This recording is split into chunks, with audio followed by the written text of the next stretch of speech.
அன்புக்கும் மரியாதைக்கும் உரிய சகோதரர்களே, பள்ளிவாசல், இறை இல்லங்கள் உண்மையில் நம்பிக்கையாளர்களுக்கு மன அமைதியையும் ஆறுதலையும் தரக்கூடிய இடங்கள். எனவேதான் மனதிற்கு ரொம்ப நெருடலாக இருக்கிறது, ஏதாவது ஒரு பிரச்சனை மனதை போட்டு உலட்டி கொண்டிருக்கிறது என்று சராசரி ஒரு முஸ்லிம் கருதுகிற பொழுது ஈமானின் வெளிப்பாடாய் அவர் ஒதுங்குகிற இடம் நிச்சயமாக பள்ளிவாசலாக மட்டும்தான் இருக்க முடியும். அங்கே போனால் நமக்கு ஒரு அமைதி கிடைக்கும், ஆறுதல் கிடைக்கும். இறை இல்லத்தில் அமர்ந்து அங்கே அல்லாஹுவை நினைத்து அவனை தஸ்பீஹ் செய்வதன் மூலமாக நம்முடைய இந்த நெருக்கடியிலிருந்து நிச்சயம் நமக்கு ஒரு தீர்வு கிடைக்கலாம் என்ற நம்பிக்கையில் உலகெங்கிலும் வாழக்கூடிய முஸ்லிம்கள் பள்ளிவாசலை நோக்கி வருகிறார்கள். இது முஸ்லிம்களுக்கு மட்டுமானதல்ல. உலகத்தில் வாழுகிற பல் சமயத்தை சார்ந்தவர்கள் தங்களுடைய வழிபாட்டு தலத்தை நாடி செல்வது, தேடி செல்வது, அமைதியை தேடி, ஆறுதலை தேடி, ஒரு ஆஸ்வாசத்தை நாடித்தான் போகிறார்கள். எல்லா மதத்தினுடைய வழிபாட்டு தலங்களும் அப்படித்தான். ஆனால் இஸ்லாம் மஸ்ஜிதுகளுக்கு கொடுக்கக்கூடிய மாண்புகளை நாம் கவனத்தில் கொள்ள வேண்டும். நாம் நினைக்கிறோம் பள்ளிவாசல் என்பது நம்முடைய வீடுகளை போன்று, நாம் கட்டியிருக்கக்கூடிய பங்களாக்களை போன்று செங்கல், கல், சிமெண்ட், இன்னும் சுண்ணாம்பு சேர்ந்த கலவையினால் கட்டப்பட்ட ஒரு கட்டிடம் என்று. ஆனால் அதையும் தாண்டி ஆத்மார்த்தமான இறைவனின் தொடர்பை ஏற்படுத்தி தருகிற முக்கியத்துவமான இடம் பள்ளிவாசல் என்பதை முஸ்லிம்களுக்கு அருமை நாயகம் ஸல்லல்லாஹு அலைஹி வஸல்லம் அவர்கள் சொல்லித் தந்தார்கள். எனவேதான் நபிகளின் ஹதீஸிலே இப்படி ஒன்று வந்திருக்கிறது, இன்னலில் மசாஜிதி அவுதாதா, பள்ளிவாசலுக்கென்று சில முளைக்குச்சிகளை அல்லாஹ் தேர்வு செய்திருக்கிறான். முளைக்குச்சி என்றால் என்ன என்று புரிகிறதா? ஒரு இடத்திற்கு போகிறோம், ஒரு டென்ட் அடிக்க வேண்டும். டென்ட் அடிப்பதற்கு முன்பாக முதலிலே அங்கே முளைக்குச்சியை நட்டுவார்கள். அதுதான் அந்த டென்ட்டை தாங்கி பிடிக்கக்கூடியது. அல்லாஹ்வின் தூதர் சொல்லுகிறார்கள், பாருங்கள், பள்ளிவாசலுக்கென்று சில முளைக்குச்சிகள் இருக்கிறது. நம் புரிதலுக்கு சொல்வதானால் சில தூண்கள், அவர்கள்தான் மஸ்ஜிதினுடைய தூண்களாக இருக்கிறார்கள். மஸ்ஜிதிலே ஒன்று சேர்வதை அவர்கள் பிரியப்படுகிறார்கள். பள்ளிவாசலிலே ஒன்றிணைவதை அவர்கள் ஆசிக்கிறார்கள். அவர்களுக்கு அல்லாஹ் தருகிற அந்தஸ்து, அவர்களை மலக்குமார்கள் பார்க்கிற பார்வை என்ன என்பதை நபிகள் ஸல்லல்லாஹு அலைஹி வஸல்லம் சொன்னார்கள். அல் மலாயிகத்து ஜுலஸாஉஹும், அவர்களின் கூட்டாளிகள் மலக்குமார்கள். பள்ளிவாசலில் ஒன்று சேர்வதை நேசிக்கக்கூடியவர்கள், பள்ளிவாசலின் அஸ்திவாரங்களாக இருக்கக்கூடியவர்கள், பள்ளிவாசலுக்கு அடிக்கடி வந்து செல்லக்கூடியவர்களாக இருக்கக்கூடியவர்களின் கூட்டாளிகள் யார் என்றால் மலக்குமார்கள். ஒரு கூட்டாளி ஒருவர் இல்லை என்றால் இன்னொருவர் தேடுவார் இல்லையா? இவர் எங்க போனார், நம்முடைய நண்பர் இன்னைக்கு வரலையே, இன்னைக்கு முழுக்க அவரை பார்க்கவே இல்லையே என்று தேடுகிற வழக்கம் இருக்கிறது. அவருக்கு ஏதாவது பிரச்சனை என்றால் போய் நிற்கக்கூடிய உயிர்காப்பன் தோழன் என்றானே தமிழிலே, அவருக்கு ஏதாவது ஒரு சங்கடம் என்றால் போய் நிற்கக்கூடிய ஒரு தன்மை, இதுவெல்லாம் கூட்டாளி இருக்கக்கூடிய முக்கியமான தன்மை. பாருங்கள், பள்ளிவாசலில் இருக்கக்கூடிய அந்த மக்களின் கூட்டாளி மலக்குமார்கள். இன் காபு யஸ்தகிதுனஹும், அவர்கள் எங்காவது மறைந்து போனால், ஒரு வக்துக்கு அவர்கள் பள்ளிவாசலுக்கு வரவில்லை என்றால் மலக்குகள் தேடுவார்களாம், எங்கே காணவில்லை, நம்முடைய கூட்டாளிகளை எங்கே காணவில்லை என்று மலக்குகள் தேடுவார்களாம். வ இன் மரிது அதுஹும், அவர்களுக்கு ஏதாவது நோய்வாய்ப்பட்டு விட்டால், அவர்கள் வீட்டிலே முடங்கி போய்விட்டால், அவர்களை நலம் விசாரிக்க யார் போகிறார்களோ இல்லையோ மலக்குகள் போவார்களாம். மலக்குகள் போய் அவர்களை நலம் விசாரிப்பார்களாம். வ இன் கானூ ஃபி ஹாஜத்தின் அஆனூஹும், அவர்களுக்கு ஏதாவது ஒரு தேவை என்று ஒரு காரியத்திலே இறங்கி அவர்கள் செயல்பட்டால் அதற்கு உதவியாளர்களாக மலக்குகள் வந்து நிற்பார்கள். இது யாருக்கு தரக்கூடிய அங்கீகாரம் என்றால், இறை இல்லத்தோடு தொடர்பில் இருக்கக்கூடியவர்கள், இறை இல்லத்தினுடைய முளைக்குச்சிகளாக இருக்கக்கூடியவர்களுக்கு அருமை நாயகம் ஸல்லல்லாஹு அலைஹி வஸல்லம் அவர்கள் தரக்கூடிய அங்கீகாரம் என்பதை கவனத்தில் கொள்ள வேண்டும். எனவேதான் பள்ளிவாசலில் ஒன்று கூடுவதை சஹாபாக்கள் நேசித்தார்கள். வேற ஏதாவது ஒரு இடத்துல, ஏதாவது ஒரு ரெஸ்டாரண்ட்ல, அல்லது ஏதாவது ஒரு காஃபி ஷாப்ல, அல்லது வேறு ஏதாவது ஒரு பொது இடங்களிலே ஒன்று கூடி அளவலாவிக் கொள்வதை விட மஸ்ஜிதுகளில் ஒன்று கூடுவதை சஹாபாக்கள் நேசித்தார்கள், அதை முதன்மைப்படுத்தினார்கள். ஹதீஸிலே வந்திருக்கிறது, ஸைத் இப்னு ஸாபித் ரலியல்லாஹு அன்ஹு அந்த ஹதீஸை அறிவிப்பு செய்கிறார்கள். அபூ ஹுரைரா ரலியல்லாஹுடைய அறிவிப்பாக பதிவாக இருக்கிறது. ஸைத் இப்னு ஸாபித், சையதுனா அபூ ஹுரைரா ரலியல்லாஹு அன்ஹு, இன்னொரு சஹாபி, 3 பேரும் பள்ளிவாசல்ல உட்கார்ந்து இருந்தாங்களாம். உட்கார்ந்து ஒருவருக்கொருவர் பேசிக் கொண்டிருக்கிறார்கள். அவங்க உட்கார்ந்து இருக்கிற நேரம் பார்த்து ரசூலுல்லாஹி ஸல்லல்லாஹு அலைஹி வஸல்லம் உள்ள வர்றாங்க. பேசிக்கிட்டு இருந்த 3 பேரும் நிப்பாட்டிட்டாங்க பேச்சை. நபியை பார்த்தவுடன் அப்படியே மௌனமாகி விட்டார்கள். வந்த நபி அவங்க கூட வந்து 4வது நபராக உட்கார்ந்துக்கிறாங்க. என்ன ஏதோ பேசிட்டு இருந்தீங்களே, நான் வந்தவுடனே அப்படி அமைதியாட்டீங்களா என்ன? 3 பேரும் சொன்னாங்களா, இல்ல எங்களுக்குள்ள ஒரு சின்ன ஒரு ஒப்பந்தம், ஒருவர் துவா செய்வார், இன்னும் 2 ஆமீன் சொல்வார், மறுபடியும் இன்னொரு துவா செய்வார், மிச்சம் இருக்கிற 2 ஆமீன் சொல்வார். இப்படி நாங்கள் இந்த மஸ்ஜிதிலே உட்கார்ந்து இறையருளை வேண்டி அல்லாஹ்விடத்தில் எங்கள் கோரிக்கையை முன்வைத்துக் கொண்டிருக்கிறோம், வேறொன்றும் இல்லை. நல்ல விஷயம் தானே, இறை இல்லத்தில் செய்ய வேண்டிய காரியம் தானே, இது ஒன்றும் மறைப்பதற்குரியது அல்லவே, செய்யுங்க, நானும் உங்களுக்காக ஆமீன் சொல்றேன்னு சொன்னாங்க. நானும் உங்களுக்காக வேண்டி ஆமீன் சொல்கிறேன், சொல்லுங்கள். இப்போ ஒரு சஹாபி துவா செஞ்சார், அவருக்காக வேண்டி நபிகளும் சேர்ந்து மற்ற 2 சஹாபாக்களும் ஆமீன் சொல்கிறார்கள். 2வது ஸைத் இப்னு சாபித் ரலியல்லாஹு அன்ஹு துவா செஞ்சாங்க, அவங்களுக்காக வேண்டி மற்ற 2 சஹாபாக்களும் நபியும் சேர்ந்து ஆமீன் சொல்கிறார்கள். 3வது தவணை அதற்கு அபூ ஹுரைரா ரலியல்லாஹுடைய முறை அது வந்த உடனே அபூ ஹுரைரா ஒத்த வார்த்தையில துவா முடிச்சிட்டாங்க, வள தொழலாம் இல்ல. அல்லாஹும்ம இன்னி அஸ்அலுக்க மா ஸஅலாக ஸாஹிபய்ய வ அஸ்அலுக இல்மன் லா யுன்ஸா. யா அல்லாஹ், உன்னிடத்தில் நான் இப்படி ஒரு கோரிக்கையை பிரார்த்தனையின் வழியாக வைக்கிறேன். இதுவரை இவ்வளவு நேரம் என் 2 தோழர்களும் நண்பர்களும் என்னெல்லாம் கேட்டாங்களோ அதை எல்லாத்தையும் எனக்கு கொடுத்துரு. அவங்க என்னெல்லாம் கேட்கிறாங்களோ அதை எல்லாத்தையும் எனக்கு கொடுத்துரு. அதோடு சேர்த்து எக்ஸ்ட்ரா நான் ஒன்று கேட்கிறேன், இல்மன் லா யுன்ஸா, மறக்காத கல்வி ஞானத்தை எனக்கு கொடு. நான் என்ன படித்தாலும் மறக்கக்கூடாது, என் மனதிலே ஆள் மனதிலே பதிந்து விட வேண்டும். மறக்காத கல்வி ஞானத்தை கொடு. இன்னைக்கு மறதி என்பது ஒரு தேசிய நோயாக மாறி போனது, அது வேற விஷயம். நல்ல விஷயத்தை மறக்குதல் ஆகாது. நல்ல விஷயங்களை உள்வாங்கிக் கொண்டு அதை மனதிலே தேக்கி வைக்க வேண்டும். மறக்காத கல்வி ஞானத்தை கொடு என்று கேட்டார்கள். உடனே ரசூலுல்லாஹ் சேர்ந்து ஆமீன் சொன்னாங்க. மற்ற 2 சஹாபாக்கள் மறுபடியும் யார சொல்ல, மறுபடியும் நாங்க துவா செய்யறோம். என்ன துவா செய்ய போறீங்க? அபூ ஹுரைரா கேட்ட அதே துவா, வ இல்மன் லா யுன்ஸா, மறக்காத கல்வி எங்களுக்கும் கொடுக்க வேண்டும் என்று. அப்ப ரசூலுல்லாஹ் சொன்னாங்க, சபகக பிஹா அல் குலாமு தௌசி. இந்த தௌஸ் என்ற குடும்பத்தை சேர்ந்த கோத்திரத்தை சேர்ந்த அபூ ஹுரைரா இந்த விஷயத்திலே உங்களை விட சமயோஜிதமாக முந்திக் கொண்டு அதி அற்புதமான பிரார்த்தனையை செய்து விட்டால் அந்த சிறப்பும் அந்த சிறப்பு குணமும் அந்த தன்மையும் அல்லாஹ் அவருக்கு தனிப்பட்ட முறையில் கொடுத்து விடுவான் என்றார்கள் பெருமானார் ஸல்லல்லாஹு அலைஹி வஸல்லம். இந்த ஹதீஸ் நமக்கு சொல்லி தருகிற நிறைய பாடங்கள் இருக்கிறது. எப்படி துவா செய்யணும் அல்லாஹ்ட்ட, எந்த மாதிரியான விஷயங்களை கேட்கணும் ஒண்ணு. இதிலே நாம் கவனிக்க வேண்டிய கூடுதல் செய்தி என்னவென்றால், அவர்கள் கூட்டாக சேர்ந்தாலே மஸ்ஜிதில் சேர்கிறார்கள். ஏதாவது ஒரு கோரிக்கை வைக்க வேண்டும், ஏதாவது ஒரு தேவையை பகிர்ந்து கொள்ள வேண்டும். எனக்கு இந்த மாதிரியான பிரச்சனை, உனக்கு இந்த மாதிரியான சங்கடம், இந்த மாதிரியான நெருக்கடி என்பதை பகிர்ந்து பேசுகிற இடம் பள்ளிவாசலாக இருந்தது.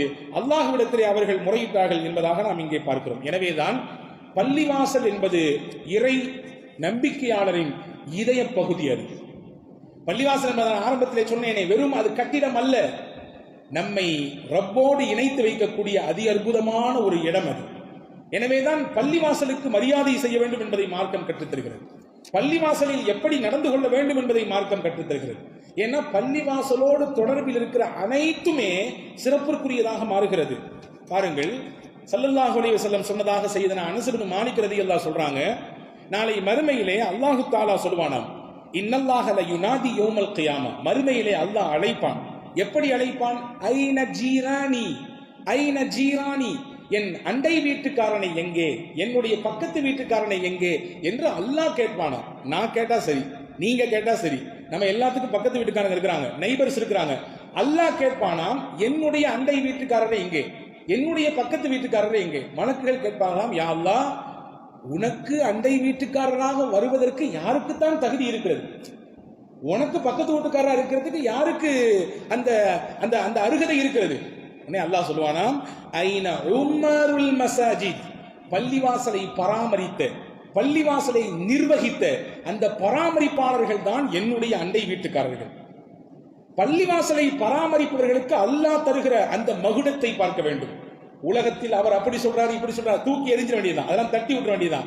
அல்லாஹ் நமக்கு தரக்கூடிய மிகப்பெரிய கிரேடு, அந்தஸ்து, ஒரு பெரிய ஒரு அங்கீகாரம் என்னவென்றால், நீங்கள் என் இறை இல்லத்தை பராமரிக்கிறீர்கள், அதற்கு ஏதாவது ஒன்று என்றால் ஓடி வந்து செய்கிறீர்கள், என் இறை இல்லத்தின் பராமரிப்பிலும் அதை நிர்வகிப்பதிலும் திறம்பட செயலாற்றுகிறீர்கள். நீங்கள் யாரும் கிடையாது, எனக்கு நெருக்கமான என் அண்டை வீட்டுக்காரர்கள். நான் உங்களை தேடுவேன், நாளை மறுமையில் உங்களை தேடுவேன். நீங்கள் எங்கே இருக்கிறீர்கள் என்று நான் பார்ப்பேன், உங்களை என் பக்கத்தில் அரவணைத்துக் கொள்ள வேண்டும் என்று ஆசைப்படுவேன் என்று நபிகள் ஸல்லல்லாஹு அலைஹி வஸல்லம் சொன்னதாக நாம் பார்க்கிறோம். வேற ஏதாவது ஒரு கம்பெனியவோ அல்லது வேற ஏதாவது நல்ல பணம் புழங்கக்கூடிய இடத்தையோ நிர்வகிப்பவரை பார்த்து அல்லது வேறு ஏதாவது விஷயங்களை நிர்வகிப்பவர்களை பார்த்து இந்த ஒரு அங்கீகாரத்தை அல்லாஹ் சொல்லவில்லை. இறையில்லத்தை பராமரிப்பவர்களுக்கு அல்லாஹ் கொடுக்கக்கூடிய அங்கீகாரம். எனவேதான் இறையில்ல பணியாளர்கள், இறையில்ல பராமரிப்பாளர்களுக்கென்று ஒரு சில பாயிண்ட்ஸை அல்லாஹ் குர்ஆனிலே வைத்தான். இந்தந்த பாயிண்ட்ஸ் எல்லாம் அவர்களுக்கு இருக்க வேண்டும், இந்தந்த தன்மைகள் எல்லாம் அவர்களுக்கு இருக்க வேண்டும். இன்னமா யஅமுரு மசாஜிதல்லாஹ், இறையில்லத்தை பராமரிக்கக்கூடியவர்கள் எப்படி இருக்க வேண்டும்? மன் ஆமன பில்லாஹி வல் யௌமில் ஆகிர், அல்லாஹ்வை நம்ப வேண்டும், மறுமை நாளை நம்ப வேண்டும். வ அகாமஸ் ஸலா, மூணாவது அல்லாஹ் சொல்கிறான் தொழுகையை நிலைநாட்ட வேண்டும். வ ஆத ஸக்கா, ஜகாத்தை முறைப்படி பேணி கொடுக்க வேண்டும். அஞ்சாவது முக்கியமான பாயிண்ட், இறையில்ல பராமரிப்பாளர்களின் முக்கிய பாயிண்ட்ஸ் அல்லாஹ் சொல்றான். வலம் யக்ஷ இல்லல்லாஹ், அல்லாஹ்வை தவிர்த்து வேறு யாருக்கும் பயப்படக்கூடாது. அவங்க அல்லாஹ்வுக்கு மட்டும் அவர்கள் பயப்பட வேண்டும். அவர் இதை சொல்லி விடுவாரோ, இவர் இப்படி பேசி விடுவாரோ, இப்படி ஆகிவிடும், எந்த கான்செப்டும் வேண்டாம், எந்த எண்ணமும் உங்களுக்கு வேண்டாம். நீங்கள் வகிக்கும் பொறுப்பு பதவி என்பது மேலானது, அல்லாஹ் உங்களுக்கு தந்தது. எனவே உங்கள் ஆள் மனதில் இருக்க வேண்டிய எண்ணம் இறையச்சம், அவ்வளவுதான். இதை அளவுகோலாக வைத்து நீங்கள் இந்த பணியை செவ்வனே செய்யுங்கள், சிறப்புடன் செய்யுங்கள், இறை உதவி உங்களோடு சேர்ந்திருக்கும் என்று அல்லாஹ் சொன்னார். அன்புக்குரியவர்களே, பள்ளிவாசலை பராமரிப்பவர்களை பார்த்து என்னுடைய பக்கத்து வீட்டுக்காரர் என்கிறான் அல்லாஹ். அடுத்து வாருங்கள், பள்ளிவாசலுக்கு நீங்கள் நடந்து வருகிறீர்கள், உங்கள் தேவைக்கு எத்தனையோ நடை நீங்கள் நடந்திருப்பீர்கள், கால் கடுக்க நடந்திருப்பீர்கள், கால் கடுக்க நின்றிருப்பீர்கள். ஆனால் இறையில்லத்தை நோக்கி நீங்கள் நடந்து வந்தால் ஒவ்வொரு அடிக்கும் நன்மையை அல்லாஹ் தருகிறான், ஒவ்வொரு எட்டுக்கும் நன்மையை தருகிறான். பெருமானா ஸல்லல்லாஹு அலைஹி வஸல்லம் சொன்னார்கள், பள்ளிவாசலுக்கு நீங்கள் எடுத்து வைக்கும் ஒவ்வொரு எட்டிலும் ஒரு நன்மை உங்களுக்கு எழுதப்படும், ஒரு பாவம் உங்களிடத்திலிருந்து அடிக்கப்படும்.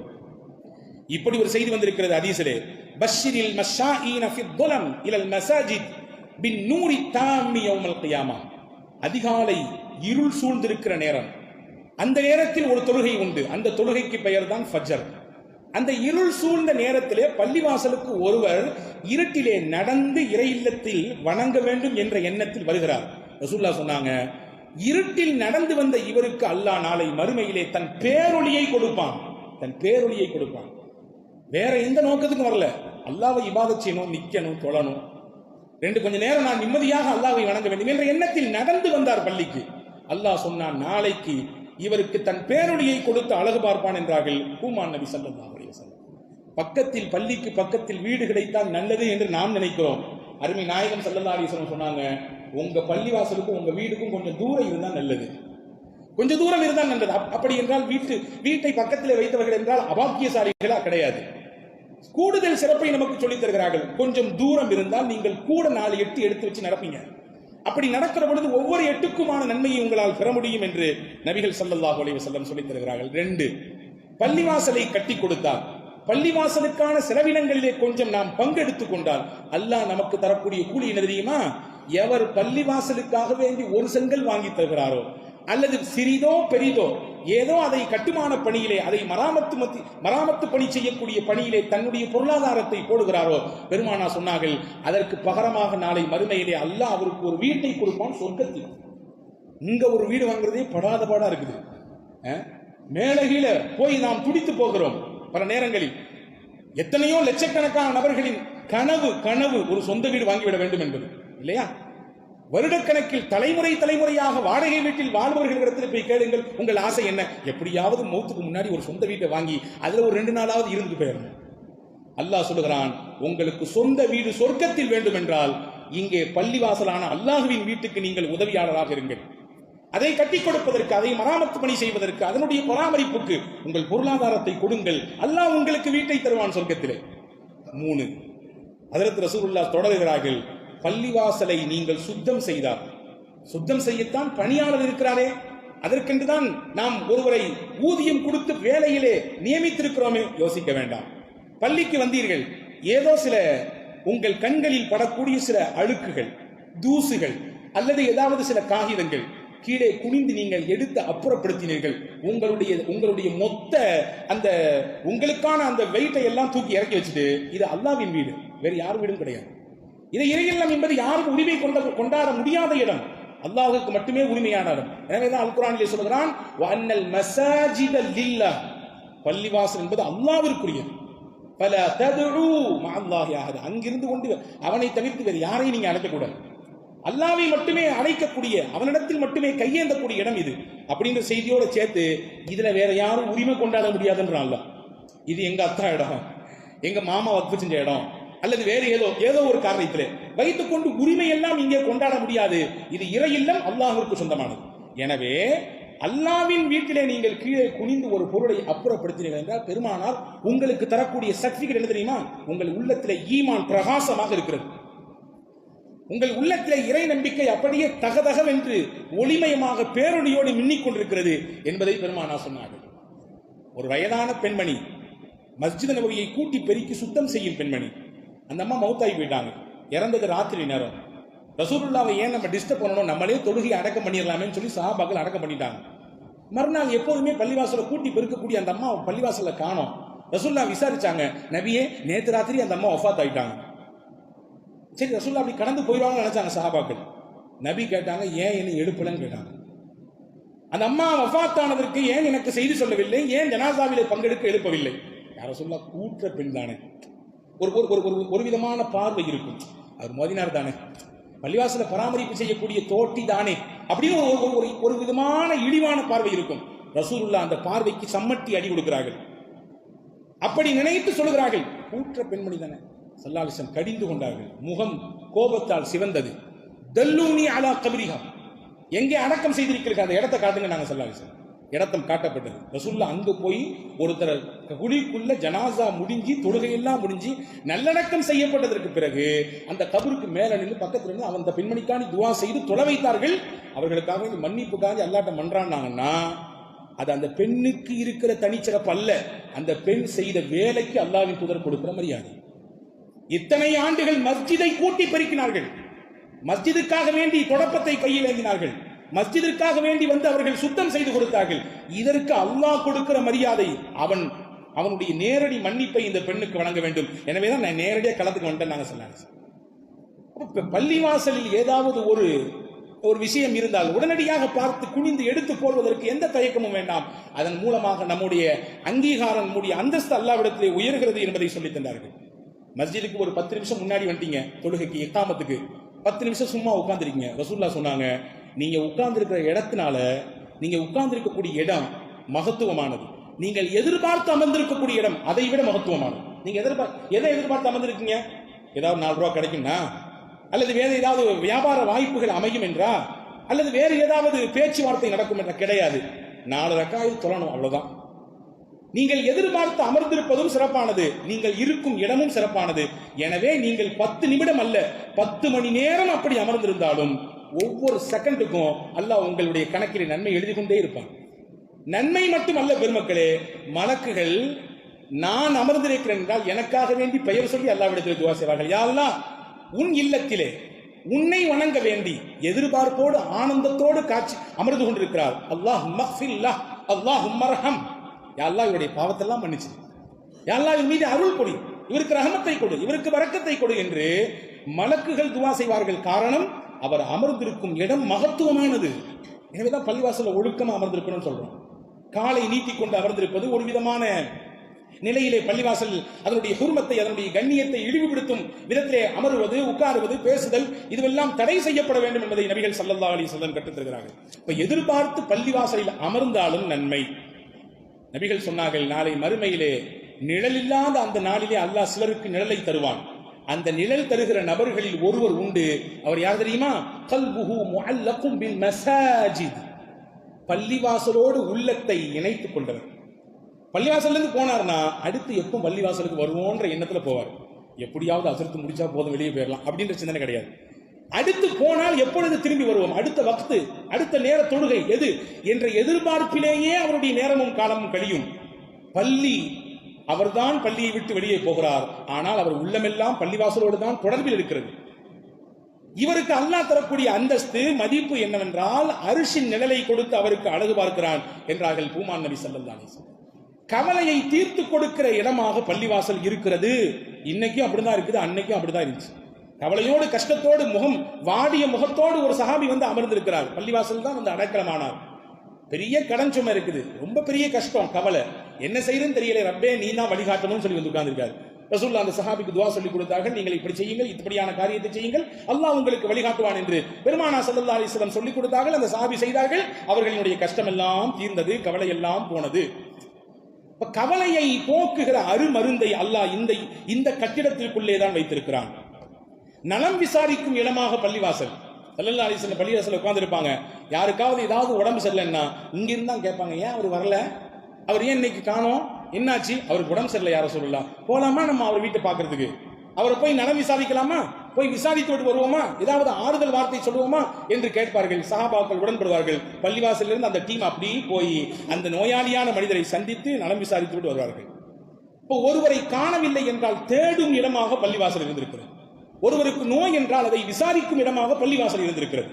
அதே போன்று நிர்கதியோடு கையை பிசைந்து கொண்டு வரக்கூடியவருக்கு உதவும் களமாக பள்ளிவாசல் இருந்திருக்கிறது. உதவும் களமாக எத்தனை சம்பவங்களை அடுக்கி சொல்லலாம். பெருமானார் பள்ளியில் வைத்து எத்தனை உதவிக்கரங்களை நீட்டியிருக்கிறார்கள். இன்னைக்கு அல்லாஹுவின் பேரருளால் எத்தனையோ மஸ்ஜிதுகள் அந்த தரத்திற்குள்ளே வந்துவிட்டது.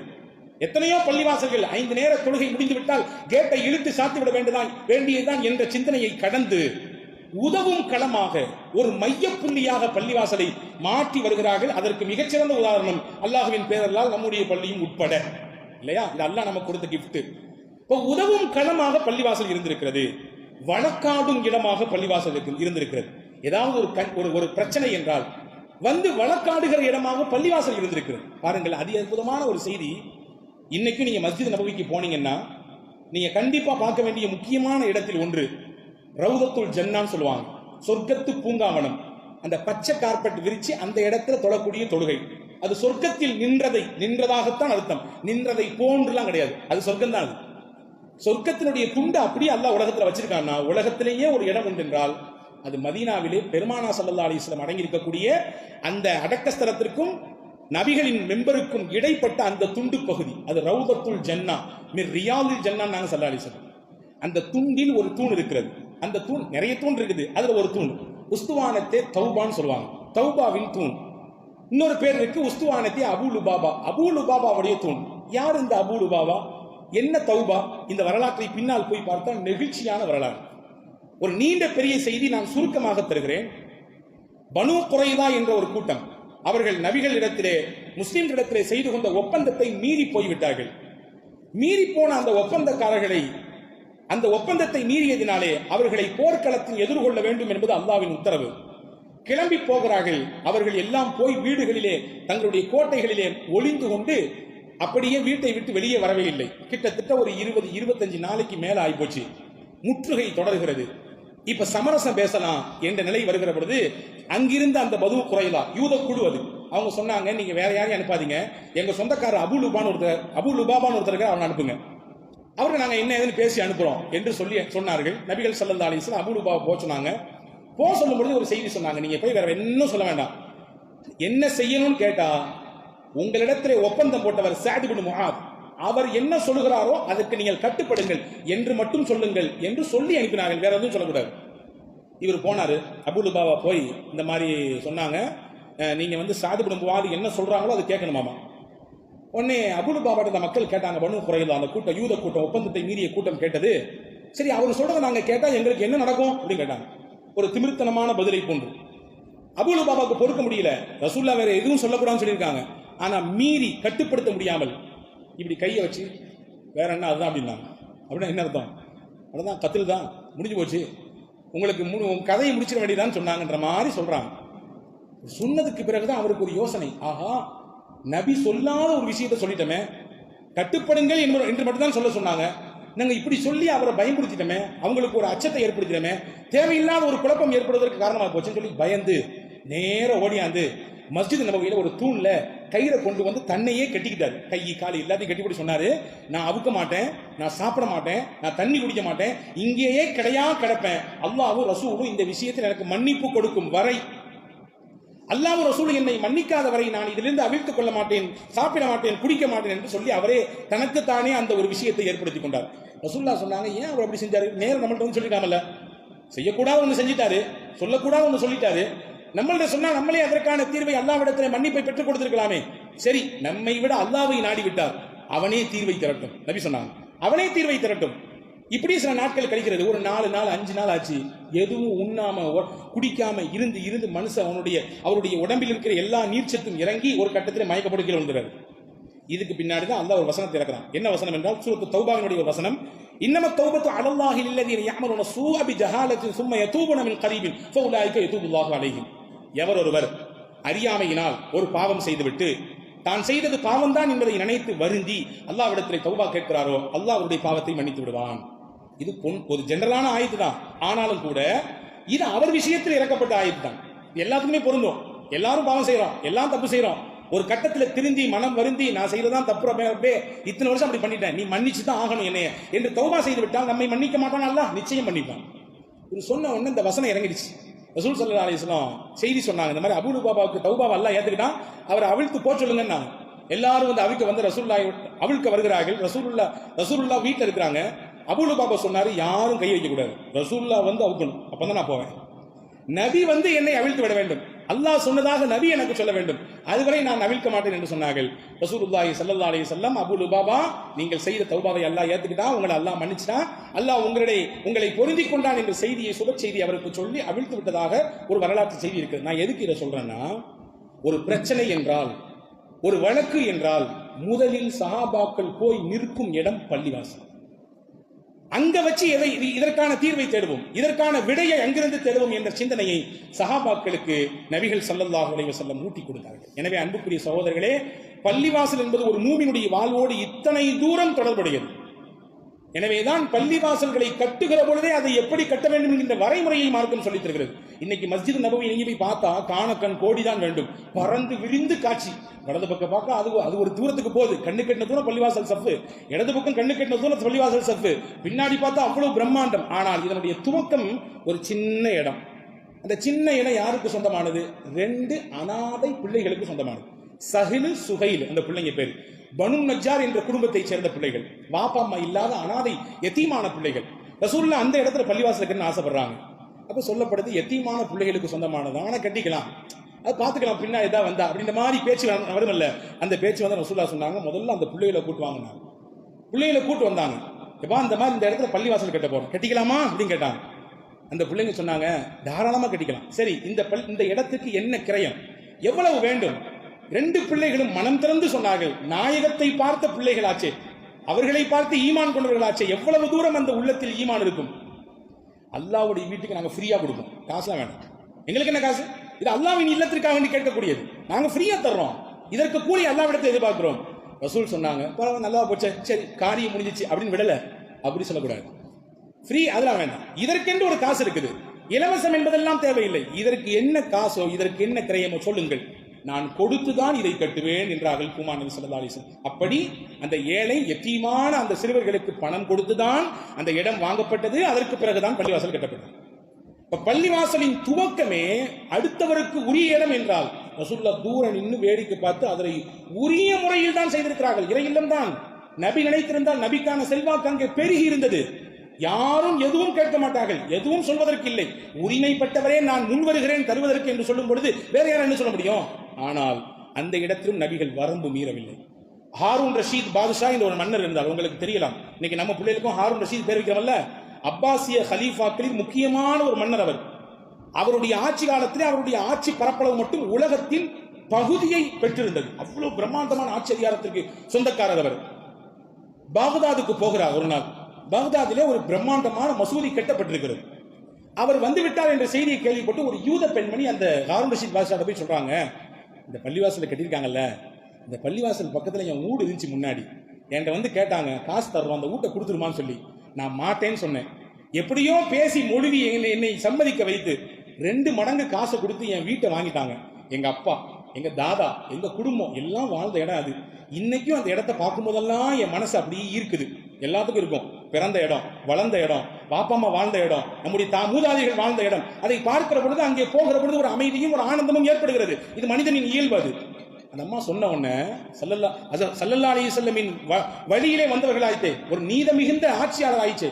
உடனே கட்டளை போட்டாங்க ஹாரூன் ரஷீத் பாதுஷா, உலகத்தின் பகுதி ஆட்சிக்கு சொந்தக்கார அதிபதி சொல்கிறார் கேளுங்கள், பள்ளிவாசலை இடித்து விட்டு அந்த பெண்ணுக்குரிய இடத்தை கொடுங்கள் என்று. 2 மடங்கு காசு கூட கொடுத்திருந்தாங்க. அந்த இடத்துக்குரிய காசை விட 2 மடங்கு அதிகம். ஆனா காசை 1 பைசா திரும்பி வாங்கக்கூடாது சொன்னாங்க. இந்த பெண்ணுக்கு ஏற்பட்ட மன உளைத்தலுக்கு நீங்கள் கொடுக்கக்கூடிய கூலி அது திரும்பி வாங்கக்கூடாது. எப்படி அந்த அம்மா வீடு கட்டி கேட்கறாங்க அந்த மாதிரி கட்டி கொடுக்கணும்.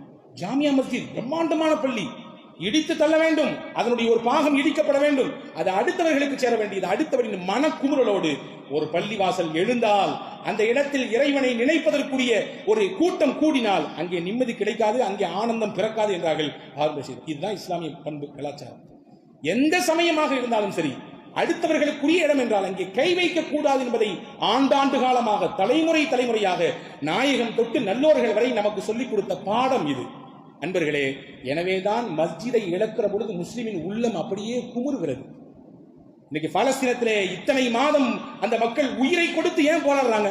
தான் சொந்த வீட்டுக்காண்டியா, நிம்மதியா அங்க வாழ்ந்துருக்காண்டியா? ஒரே ஒரு காரணம், மஸ்ஜிதுல் அக்ஸாவை மீட்டெடுக்கனாலதான். அங்கே அவர்களின் கையிலே சிக்கியிருக்கக்கூடிய பள்ளிவாசல் இறையில்லம் இது, அல்லாஹ்வை சஜ்தா செய்கிற இடம் இது. இங்கே நிம்மதி வேண்டும், இங்கே ஆறுதல் வேண்டும். இந்த எண்ணத்தோடு தான் இங்கேயும் பல ஆண்டுகள் போராடினோம் பாபரி மஸ்ஜிதிற்கு. ஆனால் நிலை, தங்களிடத்திலே கையில் அதிகாரம், ஆட்சி எல்லாம் இருக்கிறது என்ற உச்ச வரம்பிலே ஒரு சமூகம் நினைத்த, ஒரு சமூகம் வணங்கி வந்த ஒரு இடத்தை அப்படியே அபகரித்து விட்டு இன்னைக்கு வேற வேற மாதிரிலாம் மாறுது. ஒரு செய்தியை மட்டும் சொல்லிக்கிறேன். நம்முடைய வீட்டை இழந்தால் நாம் சத்தமிடுவோம், வீட்டிலே வாசலிலே இறங்கி குரல் கொடுப்போம், நாம் யார் யாரையெல்லாம் கூப்பிட முடியுமோ கூப்பிட்டு உதவி தேடுவோம். இப்பொழுது நாம் இழந்திருக்கக்கூடிய இடம் அல்லாஹுவின் இடம், அல்லாஹுவின் இல்லம். அது காபாவை இடிக்க வேண்டிய ஆபிரஹா வந்தான். வருகிற நேரத்திலே ஒட்டகங்களை பிடித்து வைத்துக் கொண்டான். ஒட்டகங்கள் அப்துல் முத்தலிபுக்கு சொந்தம். அப்துல் முத்தலிப் வந்து ஆபிரஹாவிடத்துல என் ஒட்டகத்தை தான் கேட்டாரு. உங்க ஊர்ல இருக்கக்கூடிய பில்டிங்கை இடிக்க வந்திருக்கேன், நீங்க எல்லாம் வணங்கக்கூடிய அந்த கட்டிடத்தை இடிக்க வந்திருக்கேன், அதை பத்தி எதுவும் கேட்காம உனக்கு சொந்தமானதை மட்டும் கேட்கறியே, என்ன நியாயம் கேட்டான். அப்துல் முத்தலிப் அழகாக சொன்னார், இந்த ஒட்டகம் எனக்கு சொந்தம், நான் தான் கேட்டாக வேண்டும், அந்த கட்டிடம் எனக்கு சொந்தம் இல்லை, உரிமைப்பட்டவன் கேட்பான். காபா எனக்கு சொந்தம் இல்லை, அது உரிமையானவன் இறைவன், அவன் கேட்பான். அல்லாஹ் கேட்டான், அந்த கேள்விக்கு பதில் சொன்னான், அபாபீலை அனுப்பிவிட்டான். அபாபீல்கள் வருமோ என்ற அச்சம் இருக்கிறது, அபாபீலை தர வேண்டும் என்ற பிரார்த்தனை இருக்கிறது. அல்லாஹ்வை சஜ்தா செய்த இடத்திலே, அல்லாஹ்வை தொழுது வணங்கிய இடத்திலே நிச்சயமாக அல்லாஹ் ஜல்லஷானஹு தஆலா அதற்குரிய நீதமான நேர்மையான ஒரு நல் முடிவை நிச்சயம் ஏற்படுத்துவான். அதை நம்முடைய காலங்களிலே பார்க்கலாம். வல்ல அல்லாஹ் அதற்குரிய தௌஃபீக்கை நசீபாக்குவானாக. ஆமீன். வாஹிர் தாவான் அல்ஹம்துலில்லாஹி ரப்பில் ஆலமீன். அஸ்ஸலாமு அலைக்கும் வரஹ்மத்துல்லாஹி வபரகாத்துஹு.